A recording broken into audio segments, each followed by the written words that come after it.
할렐루야. 오늘도 말씀을 삼아하는 우리 성도님들 위해 하나님의 은혜가 충만하기를 기도합니다. 오늘의 성경 통독은 창세기 15장에서 17장까지의 말씀입니다.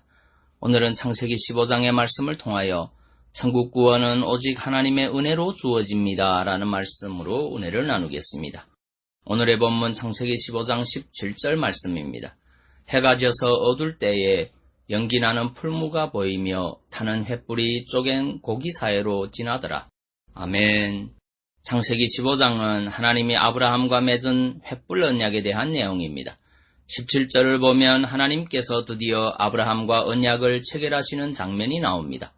이 언약 체결은 하나님께서 아브라함이 준비한 희생 제물 사이를 지나감으로 이루어졌습니다. 이것은 당시 근동의 언약 체결 관습을 따른 것이었습니다. 그런데 당시 일반적인 언약 체결은 언약 당사자 쌍방이 함께 쪼개진 짐승 사이를 지남으로 이루어졌습니다.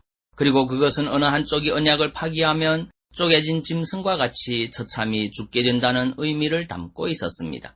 하지만 하나님과 아브라함의 언약 체결에서는 오직 하나님만 쪼개진 짐승 사이를 지나갔습니다. 여기에는 중요한 의미가 담겨 있습니다. 왜냐하면 그것은 이 언약의 주체와 실행자가 하나님이심을 나타내는 동시에 하나님께서 그의 언약을 인간의 태도 여하에 관계없이 반드시 이루시겠다는 의지를 표명한 것이기 때문입니다.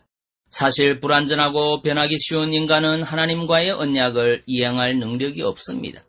따라서 하나님과의 언약이 하나님 일방에 의해 이루어지지 않는다면 인간은 죽음을 면치 못할 것입니다. 그러므로 하나님은 인간과 언약을 맺으실 때 항상 일방적으로 맺으시고 홀로 언약을 이루어 가시는 것입니다.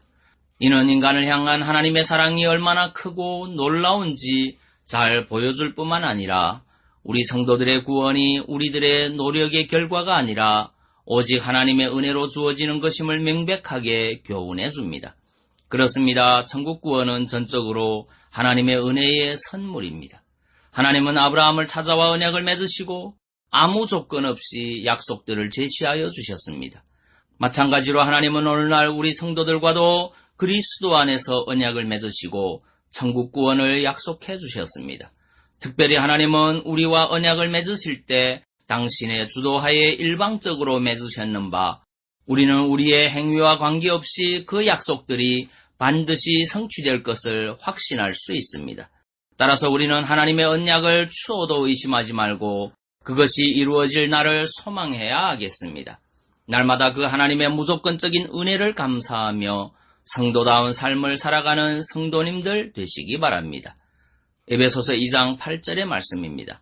너희가 그 은혜를 인하여 믿음으로 말미암아 구원을 얻었나니 이것이 너희에게서 난 것이 아니요 하나님의 선물이라.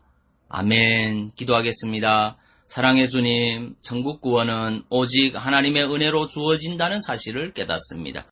약속에 신실하신 그 하나님의 사랑과 은혜를 늘 기억하고 날마다 구원의 확신 속에 성도다운 삶을 살아내는 믿음의 성도되게 성령께서 인도하여 주옵소서.